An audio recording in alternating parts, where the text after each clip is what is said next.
welcome to yet another edition of Passing House with Larry on Ben TV, the first ethnic satellite TV station in Europe. And of course, you know the way we do it. This is how we do it on this program, giving you the best content from this part of the world, Africa as it is. Today is going to be a wonderful program. I've got a nice, wonderful package for you. I've got something great coming up. I've got guests in the house, and of course, I'm going to be letting you know who my guests are. But just before then, just want you to know there's an abundant opportunity for Nigerians living in the diaspora via Zillennium. Zillennium homes are offering Nigerians the opportunity to have a home at home. You can tap into that opportunity. Is as good as investing into real estate or buying to live here, having a home in Nigeria at next to nothing. Please do get in touch with them. The address is on the screen, and of course, you can also call and do your due diligence if you want to have a home at home. Today, I've got quite a lot of guests in the house. I've got women. We're going to be talking about a women conference, a special program, Total Women Experience Conference in Nigeria, coming up next week. And also on the other part of the program, I've also got a gentleman who has been at the helm of affairs at grassroots politics in Nigeria. We're going to be talking about a lot of issues, state of the nation. And at the tail end of the program, I also have a lady doing very well in Nigeria, Media Stream. She is the managing director of New Telegraph newspapers. It's going to be a wonderful package today. Don't go away, we'll be right back. What kind of house or area do you dream of living in? Have you considered living in Green City? A gated community with paved roads and greenery, a comfortable suburban neighborhood, with a serene environment and with private parking spaces, 24-hour security and electricity? Isn't that the dream right now? Well, with Green City Sherry, here's a dream you can afford. Green City Sherry offers quality residential accommodation at affordable prices. So whether you're single, starting a family, relocating to a better environment, retired, or an investor, we have a home for you. Get your beautiful flats and townhouses from as low as 14.9 million naira at Green City Sherry. For more information, contact us on 0812-994-0746 or 0812-994-0747. Think home, think Green City. Welcome back to the program. Like I told you earlier, it's going to be a very exciting time here in the studios today. I've got my guest in the house, and to my extreme right is Dr. Kemi George Oyewusi. She's here with me, and we're going to be talking about the Total Women Express. Also, I have a woman that you know very well. She's been on this program every time, forever. She's one of our very good friends, yeah?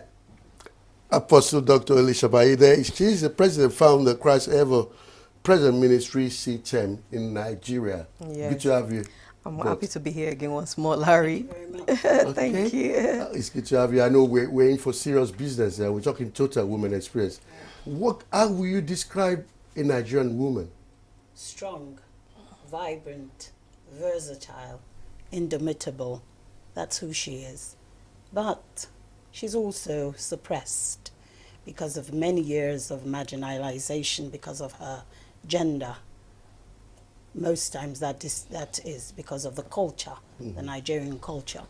But the Nigerian woman is a very strong person, very strong woman. Okay, but yet unempowered. That's what the Total Women Experience Conference is all about. Okay, tell me about the Total Women Conference, Total Women Experience Conference. And what's it all about? And what brought this initiative? Is it the first time here?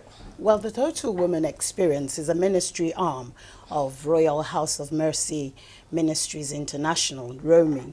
And the Total Woman is about ministering to the totality of a woman, raising strong leaders in the body of Christ and empowering women to possess the land. That's what the Total Women Experience is all about. Okay, what kind of, what are we expecting from this conference, and how will it benefit women, most especially in Nigeria? Well, we're going to be, like I said, we're going to be ministering to the totality of the woman. We all know that right from adolescence, women face different kinds of challenges into adulthood.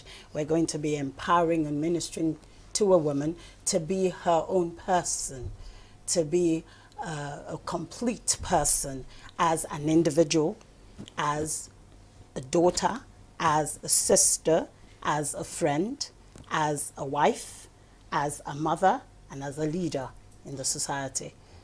So it's going to be a wonderful time. It is. We're going to be opening the eyes of every woman to see who they are and who they are in God, and then we're going to be touching them with the word of God's power, and then of course we're going to be ministering to them empowerment, giving them tools and resources to build themselves up so that they can be who they were called to be by God. Okay, talking about Total Women Experience, Dr. Apostle, what's your role in this? I guess you're one of the speakers. Yes, I'm one of the invited speakers. And what are you going to be talking on today? Oh, she has just explained it all. We're just going to be talking about the totality and the essence of the woman. And on that conference, on the first day of the conference, which is on the 29th of July, a Friday, I'm going to be taking an opening charge, exhortation in the program to, set the pace for how the conference will go on that day, just to challenge every area of women's lives, to encourage them to be able to fulfill their full potentials, and not be limited because of their gender. Okay, fantastic. Dr. George, let's look about the state of the nation right now. We're in a bit of, technically, we're in recession. And you're talking about building wealth for women. How do you build wealth in this kind of situation we find ourselves right now? Well, when we're talking about building wealth for the woman, first of all, we want to open the eyes of the woman to know that there's a lot in store for her. There's a lot she can do. The first thing about building wealth for a woman is touching her with herself, who she is, her potentials, her skills, who the Lord has made her to be, what she has, what God has given her, and then, of course, exploiting and exploring these abilities and these skills so that she can make a lot out of it for herself and for her family. Look at the Proverbs 31 woman. The Bible was talking about a woman who was the pillar of her house. Her husband looked up to her. Her children called her blessed. She was able, by dint of hard work, by exploiting and employing the God-given abilities on the inside of her, she was able to make her husband stand up straight and tall in society. We're talking about empowering a woman to see everything that is around her and to use it to the best of her ability in God, and to make wealth for herself and for her family. But for a lot of Nigerian women who might want to come to the conference to participate, they might be looking at financial benefits.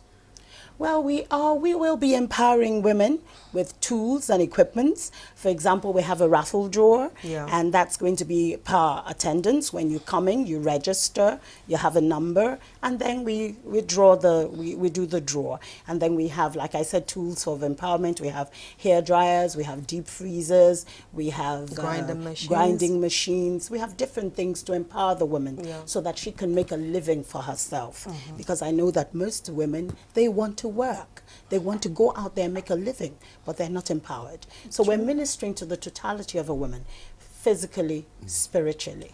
Okay, well, what would be the expectations of the women there? Are you a guest speaker? Yes. And what are you going to be telling them at the conference? What should we expect from you? Well, for me on that day, I'm just going to take my place in the role I've been playing in the lives of women before now by encouraging them to be able to enter their full potentials, to be able to be empowered and be self-sufficient, just like she said, and to let them know that no matter what they've been through in the past, no matter what their mistakes have been, no matter even if they are widows or single parents, women, they have great futures ahead of them. They can still pick up the pieces of their lives and move on in Christ and fulfill, the full potential of who God has called them to be as a woman. So I'm going to be talking in all of those areas, ministering to the totality of who we are as women. That's basically the role I'm going to be playing. I'm just here to support my dear friend. She's the Nigerian representative of this program.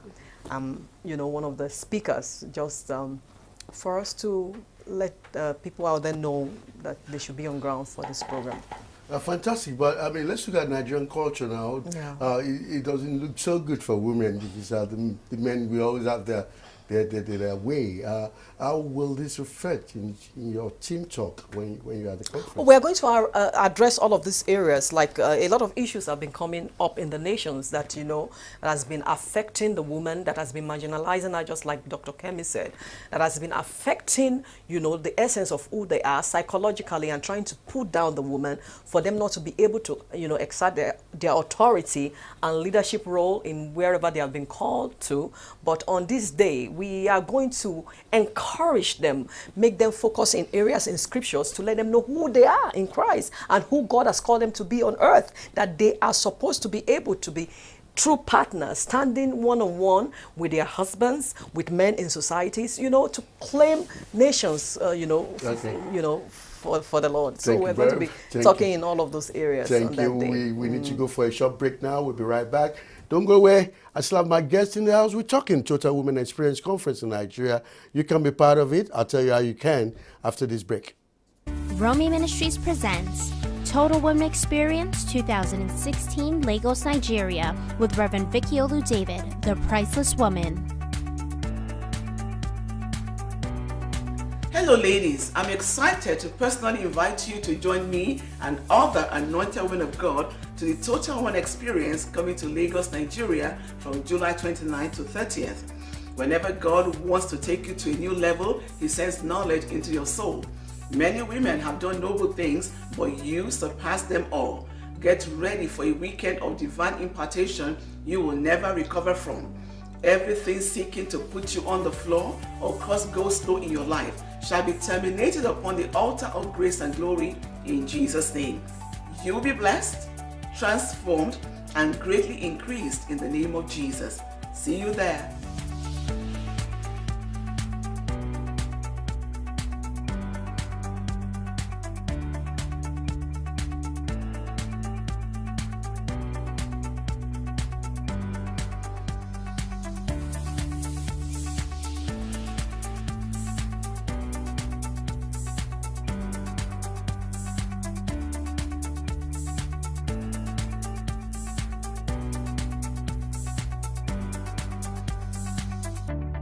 Imparted with wisdom, healing and financial breakthrough, obstruction removed, touch uniquely. It's just amazing, amazing. Also featuring other anointed women of God.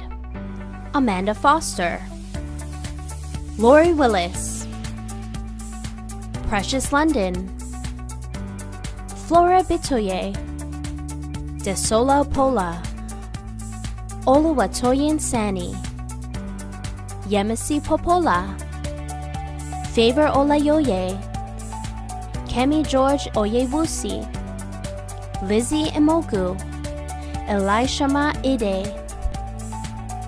Join us for the Total Woman Experience Lagos, Nigeria, Friday at 6 p.m., Saturday at 10 a.m. at Victory Inheritance Ministries Auditorium. Follow us on Facebook at Total Woman Experience Group and on Glory David.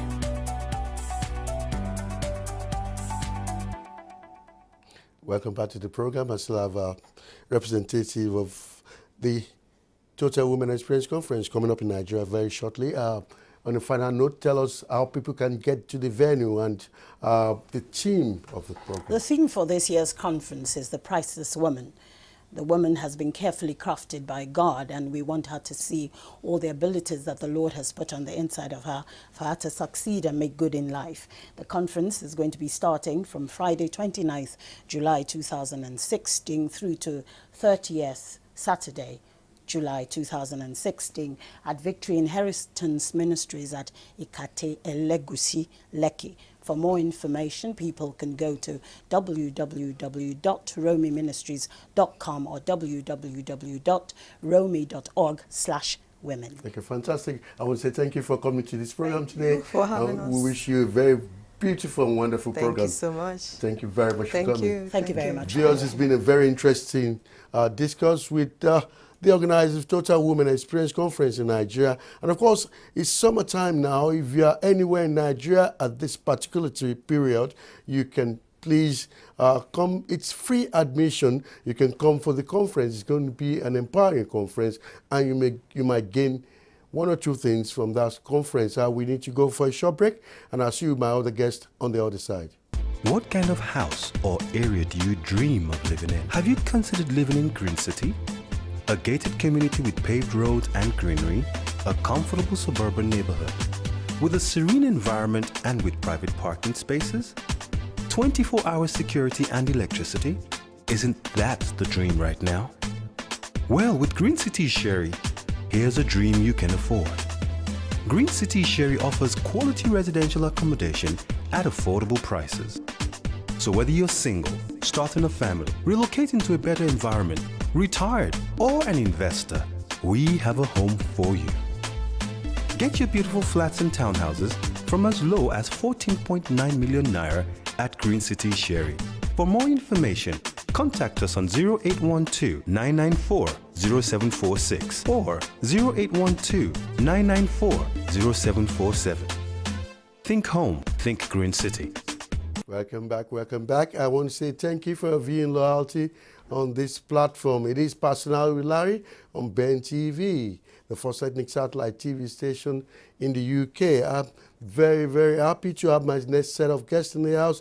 We're going to be talking state of the nation, of course, developments in Lagos State. You know, Lagos State is a mega city as we speak now. But don't forget, there's an abundant opportunity given by Zillennium. Zillennium Homes, they're giving out the opportunity for Nigerians living in diaspora to have a home at home. Please do tap into it. There are phone lines on the screen, and you can always call and ask for details of the package that they have for you. They call it Green City. It's a lovely place to be. You need to give them a call and get to know more about it. I've got my set of guests. To my extreme right is Engineer Bola Adenuga. He's the CEO of Platinum Araban Limited. And of course, I've got the former Executive Secretary of Egbe Idimu Local Government to my right again. You're welcome to the program. Yeah, thank you, Mr. Larry, for having me. Okay, fantastic. Let's talk about the country now. Just yesterday, the finance minister came out to say that technically Nigeria is in recession, and they are now appealing to Nigerian diaspora to bring more forex into the country. You are a returning diasporan resident. How do you feel about this?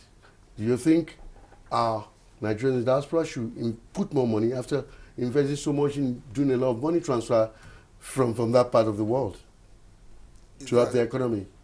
The fact that the Nigerian economy has nosedived is no news. It's something that is well known to every Nigerian, inclusive of Nigerians in diaspora. And of course, this is the time when we need the Nigerians in diaspora more. The little money they send back home to their families, friends, is actually having a lot of effect on our economy.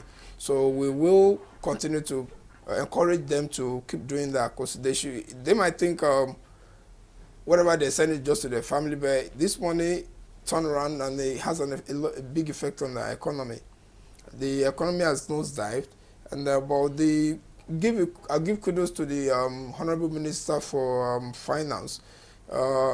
She's really doing a lot. She's putting her best, and also the chairman of the Federal Inland Revenue Service in person of Sir Batunde Fowler. You can see, I think just yesterday, the federal allocation, the fact they did yesterday from, I think last month it was 288 billion, and this month now we have an extra 301 or so, to the fact that they are able to share 559 billion among the three tiers of government, which is the federal, state, and the local government.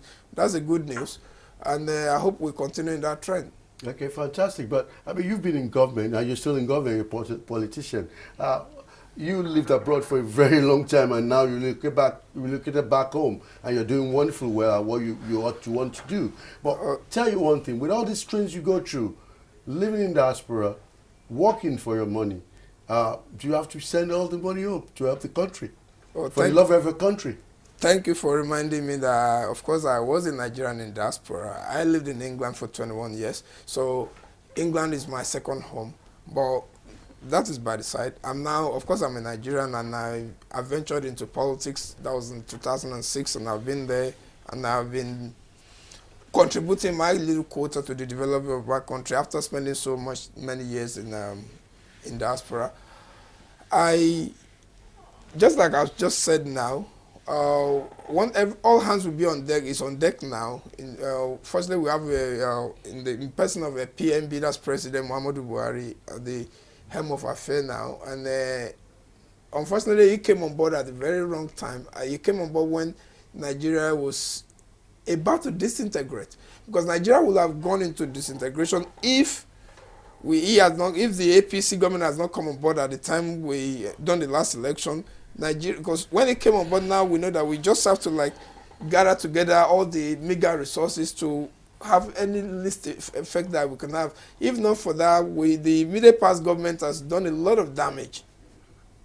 Which is just trying to, General Buhari just trying to palliate all these things, to put them together to at least make us comfortable. But there's no pain, there's no gain without pain. We have to go through this recession, and then I'm very sure we'll come out of it laughing at the end of the day. But there's no gain without pain. We just have to try and persevere and endure. And I'm sure the future is bright. Fantastic. Engineer, you're an engineer. You live in London for a very long time, and now you're a returning resident in Nigeria now. How does it feel if we have to appeal to our fellow Nigerians in the diaspora to put more forex into the system? Because the dollar to naira and the pound to naira is alarming. Yeah, thank you, Mr. Larry. So what I'm saying, I have respect, is that being in Nigeria, that I've lived abroad, I know what it takes. And when we say we have to divert, the money from diaspora back to the Nigerian economy, we have to know the forms. Is it going to be in form of goods and services? Is it going to be in forms of cash, liquidity? So the issues that we have to look into is quite a lot and alarming. So sending money back home for the family, those are the minimal aspects. I think they're looking at investments. If we were talking in terms of investment, we'll not be talking in terms of the real cash. Most things that we have to look at is that if our democracy is stable, the government, people from diaspora, they will have the courage to come in and invest. Honorable Shaolu, let's look at it from the government perspective now. You've been in government, you know what it is, and to be an administrator at the grassroots level in a mega city, Lagos as it is, a lot of people are not happy with the APC government because they think, they're not enjoying the dividend of democracy. But I've been to your territory, I've seen what you've done for the people in the grassroots, even with the little resource that comes from the government. How were you able to achieve that? Well, no, I think you posed two questions to me. One is, I heard you say people are not happy with the APC-led government. Yeah. And then you now say you've been to my local government, you've seen what I've been able to do with the mega resources available to my government, and I appreciate you for that. Let me first go on this, your issue of Nigerians are not happy with the APC. No, Nigerians are happy with the APC government. It's just that, you see, just like I've just said now, there's no gain without pain. You see, the APC government inherited a very bad government. The economy has been run down. And we're just trying to pack up all this mess and bring them together and see if we can make something good out of it. That is why you think, and to do that, you have to put in some measures that will give some people pain. The only way you can do it, you have to take some very serious decisions, and which is not going to be very easy on the populace. So it's not that people are not happy with the APC-led government. It's just that because what we're trying to do, we just have to face the reality. That, look, this is what is on ground. We just have to go straight for it, head on. Now, that is why you were thinking maybe the Nigerians, and an average Nigerian, the educated ones, knows that, okay, we're just trying to rebuild the economy from scratch. That's what the APC-led government is trying to do now. And while you're trying to do that, they just have to try and bear with us and know that it's like a road construction. When you are constructing a road, it's going to be difficult. But it's going to cause some traffic and all this. But at the end of the day, you now have a very good road. But there's a lot of poverty in the land right now. I know there's a lot of People poverty. People don't have money to eat. Is that bad? Yeah. And, well, what I keep saying is this. We're not the one to be blamed for this. Honestly, the APC-led government is not. If something has been destroyed over 16 years, and someone that's just coming on just over 12 months now, well, this is the 13th month, and you expect him to put what has been wrong in 17 years, almost 2 decades, do you expect him to correct? He's not a magician. The APC-led government is not a magician. We're not magicians. We promised Nigerians change. We meant the change for better. But we're not seeing the changes You yet. are going to see it. You see, a child does not walk the day he or she was born. You have to give the child time to, first you have to crawl, then walk. So you don't have a child today and expect the child to start walking. You see, this thing, like I've just said, has been messed up completely. The economy is in and we're just trying to, we're like a doctor. We just come on, we're trying to put all the things together and heal up all these things that the former PDP government has done. So Nigerians just have to bear with us. We meant well, and we're about the only government that can put it right. Okay, how were you able to manage it, mega resource coming from your state government? Thank you very much. Because we learned that you don't get real money on the grassroots level. Is that correct? You see, yeah, of course, the local government is the government that's most starved of cash. I'll tell you what. Let me give you a scenario. Like in my local government, I have about 2,400 roads on average. Of the 2,400 roads, I don't have a single federal road. The state road under my jurisdiction is, I think, about maybe about 80. Now, the responsibility to cater for the remainder of the about 2,300 roads is vested with me. And I'm the one that gets the least money. Like when we go to the monthly allocation, the federal government takes 52% of the money. The states, the 30 states of Nigeria takes 26%. And the 774 local governments were left with just 22% of the total, whatever is available for sharing at the end of the month. 22% for 774 local. I'm bearing in mind that only 20 of these 774 local governments is Lagos. We only get money for 20. And when we not get money for 20, we now reshare it again into 57 councils. So at the end of the day, it becomes stipend. But it's God's grace and your ability to get the best out of the little available to you is why I was able to do all I've done. And while I block all the loopholes, I make sure all the little funds that's available is being spent judiciously. Okay. I didn't allow for any frivolity in my government. I did not allow for any frivolity, and I cop all the excesses. So that is what I was able to do. I fixed about 186 roads. I mean, not all of them will start, but at least with some laterites and clearing. Okay. And I built a customer court and a marriage registry, fixed a couple of my health centers. I was able to do this in 1.5 years because I was able to block where the money is.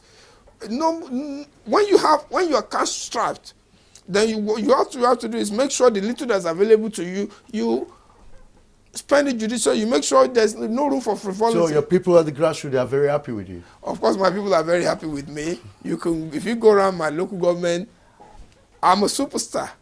The reason is this: I was able to let them know this is what is available to me. Every month I have a monthly meeting with my CDC, which is the Community Development Committee. That is the ESCO of the CDA. Every month I bring them on board to my office. We have a meeting on a monthly schedule, and I tell them this is what I've gotten for this month. This is how much my salary is. I mean, salary of the council. This is what is left. Now, what do we do? So I bring them into my government.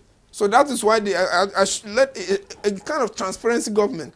Okay. So they know that, okay, yes, our chairman, our ES, this is what, and then they supported me. I even brought them on board. There's this thing we call a radio, TV, something. They say, okay, they are the one that, because when I realized the cost of collecting this money is getting too high, at the end of the day, it's not going to be worth my while. Because if at the end of the day, you are going to collect 10,000 and you have spent 7,000. But how do you generate revenue on the grassroots? That's where I'm going to. So I brought the CDC people along and I said to them, okay, you can do the collection when they do the collection, kind of creating employment for them as well, like a sort of consultancy. So I give them 30% and they're paying, I get 70, whatever they bring in, I give them 30%, a sort of cost of collection, and I get to keep 70%. And they're able to convince all the, because every house has a landlord. The landlord is a member of the CDA. So now they're able to talk to themselves. What their fear before is that they think when they pay this money, the government will just, whoever is there, they will just embezzle it. Okay. That is just their notion. Okay. You have to correct this. And I told them, when they collect the money, I form a 5-man committee of which I'm the chairman. 4 of them, the other 4 is member of the CDC. The 5 of us will now sit down and say, okay, how do we spend this money? Which road and what do you want me to spend this money on? And that is what I've done. So they trust me because they can see how much they've made for me through this, the money they've collected. And then I also bring them on board and say, okay, where do you want us to spend this money? This road or that road or this one? But I'm the one that has the final say on that. Final say, okay, because you're the chairman committee. You know, when the money comes in, Lagos State is bigger than a lot of states in Nigeria because of the revenue that comes to the state. The IGR alone is bigger than the budget of any other state. You've been there. You know, what can you say about your governor? I mean, it started slowly, but now we're seeing dividends in Lagos. I mean, he's doing well. What can you say about him? Now, before I go to my amiable governor, let me again correct the notion that the money made in Lagos. Don't forget that the responsibilities that the Lagos State government has, the burden on the Lagos State government is just as, if not bigger than the money that's available. What everybody is talking about, that Lagos State government is making a lot of money in the IGR through a lot of people, the fact that there's a lot of people in Lagos. But the more people you have, then the more services you need to give back. So vis-a-vis, the money is good. You are able to generate taxes through them. But then you have to provide a lot of service. That's on that one. So okay. I have to cut him because time is not on our side now. Now to my governor, my director is on my neck. I just want to say kudos to Your Excellency. Okay. Right on, the sky is the starting point. Okay. We're really enjoying him. It's the first time. This is the first time the governor is going to take 114 roads into the 57 councils, 2 per every local government, and it's going to be like we're going to continue. We've just finished the first round. Okay. Now, by God's grace, we'll start the second round. Honorable, it's nice having you on set today. Sorry, time is on our side. Thanks for having me. We'll have you another time for another topic. And Engineer, it's a pleasure having you. We need to go for a short break now. We'll be right back. What kind of house or area do you dream of living in? Have you considered living in Green City? A gated community with paved roads and greenery, a comfortable suburban neighborhood, with a serene environment and with private parking spaces? 24-hour security and electricity? Isn't that the dream right now? Well, with Green City Sherry, here's a dream you can afford. Green City Sherry offers quality residential accommodation at affordable prices. So whether you're single, starting a family, relocating to a better environment, retired, or an investor, we have a home for you.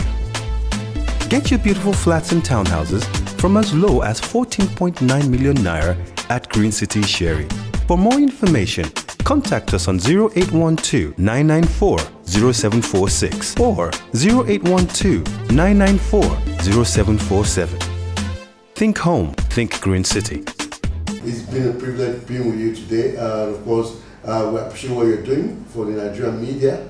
We want to congratulate you for rising through the ranks to the peak of a career. Thank you. Now the managing director of New Telga. How does it feel?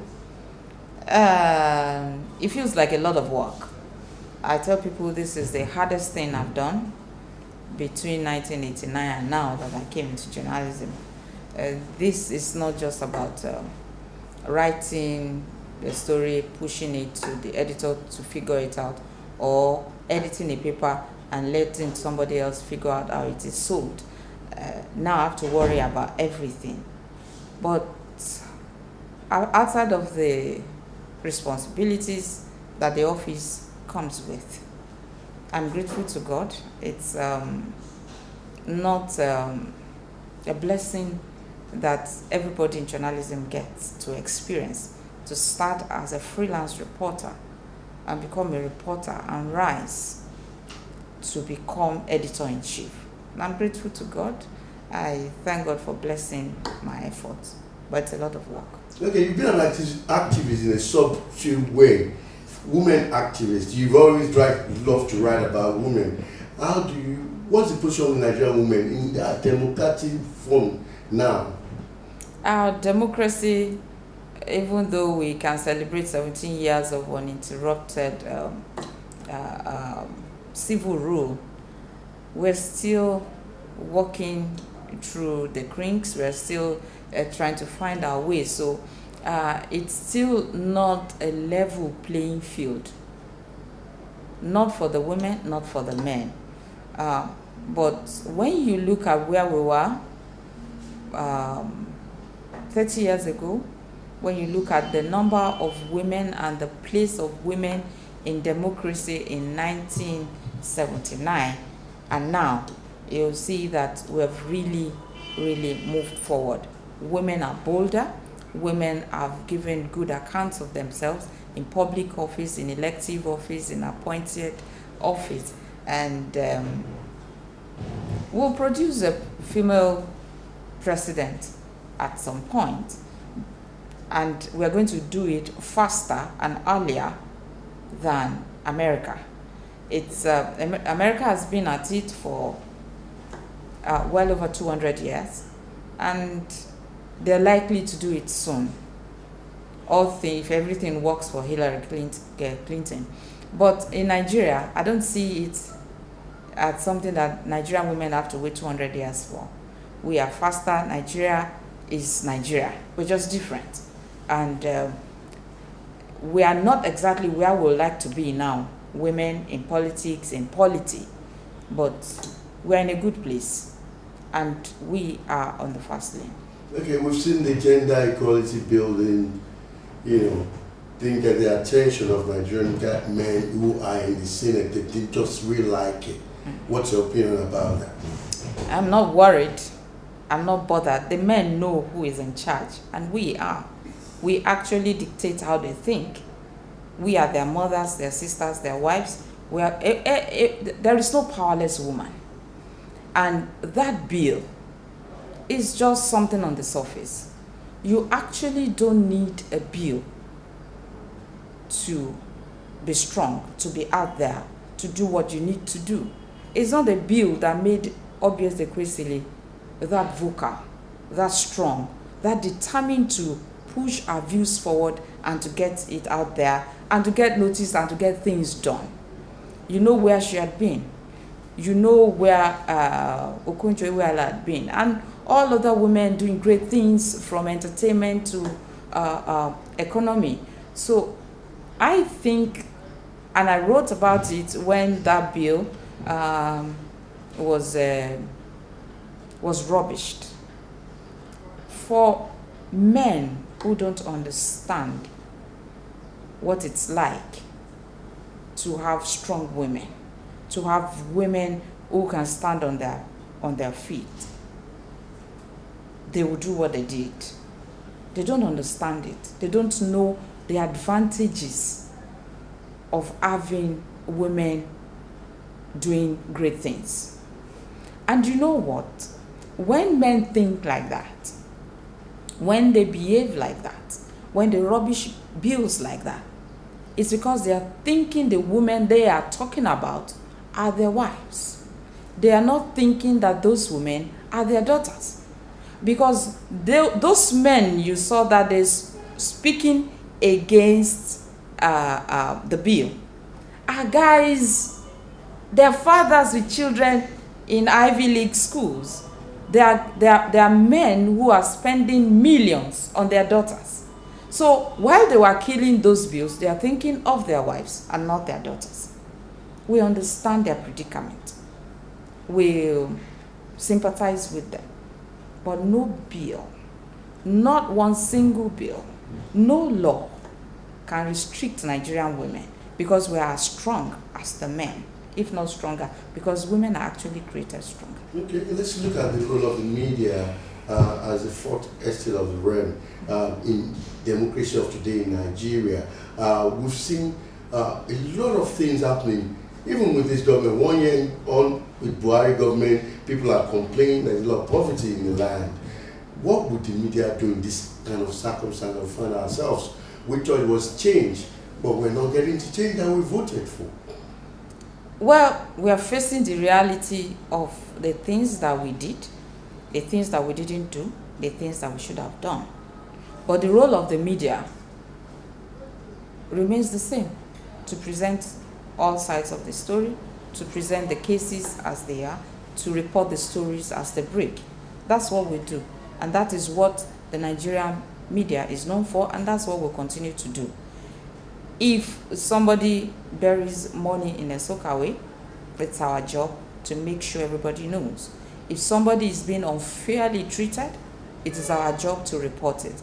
If we have to compare where we're coming from to where we are, it is our job to ensure that people know. We are the watchdogs of the society, and we must know when to do what and what to do when. And that's the job of the Nigerian media, and we're giving a good account of ourselves. Okay, we've seen this government fighting corruption so hard, and when you fight corruption, it comes back after you. We've seen a lot of people who have been apprehended by the FCC saying that they are undergoing media trial. What is your take? We, the media, need to report what is going on. And the judiciary needs to try cases that come before them. It's just the way it is. Our work are interlinked. Unless there is a secret trial, we will report whatever is going on at the EFCC, at police stations, in the courts, unless we are shut out. So if they say it's media trial, well, there must be some kind of definition for that. But the judges, the justices, the judiciary needs to do what it needs to do. Our own job is cut out for us, and that's what we're doing. The government wants, this administration wants to fight corruption. We need to report what it is fighting. We need to report what the judiciary has done. We just need to do our own job. The judiciary needs to try the cases before them. Okay, fantastic. And we've seen the image of Nigeria being very bastardized, so much so that with a green passport, you are just like someone that is just coming from the garbage bin. And we've seen the former Prime Minister of Britain, David Cameron, saying Nigerians are fantastically corrupt. If we have to look at the fight against corruption now, the opposition has come out to say it's one-sided. And we've seen a lot of money flying around during the past regime, and we've seen a lot in the media lately.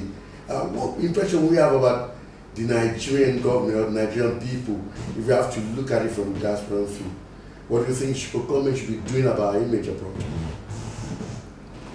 We need to fix the problems at home. If we fix the problems at home and we start doing things differently, we'll start being, if we are doing well at home, people will start seeing us differently. Even when the former British Prime Minister said we were fantastically corrupt, there were people who also said, oh, but this present president is fighting corruption. We must always not allow ourselves to believe the negatives about us, because there are too many positives. We must not allow people to tell us who we are, especially people who also have stuff to hide, people who have skeletons that can crawl out of their closets. We are a good people. We are a strong people. I don't know how many Britons will survive under our present situation. I don't know how many countries have gone to war for half the troubles that we have gone through. When we are sitting and looking as if we are going to fall over the precipice, we always bounce back. That's something to be said for Nigeria, for Nigerians. We are too strong to be put down by a British Prime Minister, present or past. I'm too proud a Nigerian to even let what is said bother me. It didn't bother me a bit. Because we need to be diplomatic, I restrained myself from even writing about what he said, because there's so many unsavory things to say about Britain, you know, but that doesn't mean all Britons are bad. So you find a bad man, you find 100,000 bad people in a population of 170 million, and then you just decide that they are bad. Do we decide that all British women are strong because Thatcher was? No. There are weak British women. We need to fix our problems. We'll fix our problems. We've seen a lot of Nigerian youths being on the street, unemployed, and they have not been given a chance to even be in government. We've seen old people run this government all this while. What will be your perspective of, you know, trying to get our youths into politics, even if they can't get employment, so that they can have a future? Actually, when I hear people make reference to the age that the Enauros, the Awolowos, the Zigs went into, held serious public office, and comparing it with today's young people, those people actively took their destinies in their hands. They knew where they were going. They joined parties. They became involved in politics. Young people want to go into politics, they should go into politics. I don't think PDP or APC will stop young people from joining their parties. Young people need to be very focused. But in a situation where a young man graduates and is very particular about using Samsung S5, Note 5, you know how much that costs? Last time I bought one was for 210,000. Now, an unemployed graduate is comfortable carrying a 210,000 naira phone, but he wants somebody to give him a job. There are no jobs. It's not likely that things will go back to the way it was when I graduated. I've never been unemployed. There were jobs. In the days of my father bought his Vauxhall Chevette E for 3,800 naira. That's what you spend on airtime. And we're not likely to go back there.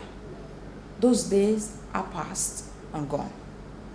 Our young people need to start doing things differently. They need to start thinking differently, because those days aren't coming back. But they have to start thinking like that. Now, how much do you need to lease 1 hectare of land? 35,000 naira. But somebody wants to spend 210,000 naira on a phone because he thinks at some point the government will give him a job. There are no jobs. The young people need to start thinking differently, because things are already very different. They need to start focusing on what they want to become. I don't want to become a politician. If politics creeps into what I do, well, I need to do what I need to do. But I'm not, I don't see myself going to register for a party. But if a 25-year-old wants to be a politician, then he needs to start doing what he needs to do to get to become the publicity secretary or the secretary of a political party. And it's not by allowing yourself to be used as a thug. It's not by not doing proper politics. Raise your shoulders. Do what you need to do. Make sure your voice is heard. Comport yourself with dignity, pride. Don't allow yourself to be the one that is sent to go and carry ballot boxes. You'll be respected. There are young people in APC, in PDP, in Labour Party that are respected, even right now. Okay. You know, to a lot of Nigerians watching you now, they see you as a role model. And, you know, a lot of people would like to relocate back home, but home is not good enough for them to come. What message of hope will you pass to them now? Now, when you leave Nigeria to go abroad, you must keep your eyes on Nigeria. Don't stay away for too long at a time, so that you don't lose touch with home. You don't forget your roots. That way it will be easy to come back. You can't invest everything abroad if you want to come back home. There are those who want to go and not come back. But if you want to go and return, then you must start doing something at home almost immediately as soon as you leave, even if it is to be part of an association, to be part of a movement, to be part of a group, so you know when to invest, what to invest in, and who to talk to, so you don't lose touch. My advice for those who are abroad, who are thinking of coming back home, is don't start at the top because you want to come back home now. The only thing that is built from the top is a grave. You need to start from the bottom. Don't think because you feel like coming back to Nigeria in 2017, now is the time to start making plans. No, that's too soon. That's too sudden. You're going to have culture shock because you've been there for so long. Just make a gradual plan. Nigeria is sweet. Nigeria is great. And the opportunities that are here do not exist abroad. Trust me. The opportunities that are here do not exist. I just told you to lease an hectare of land for a Greek. It's 35,000 naira.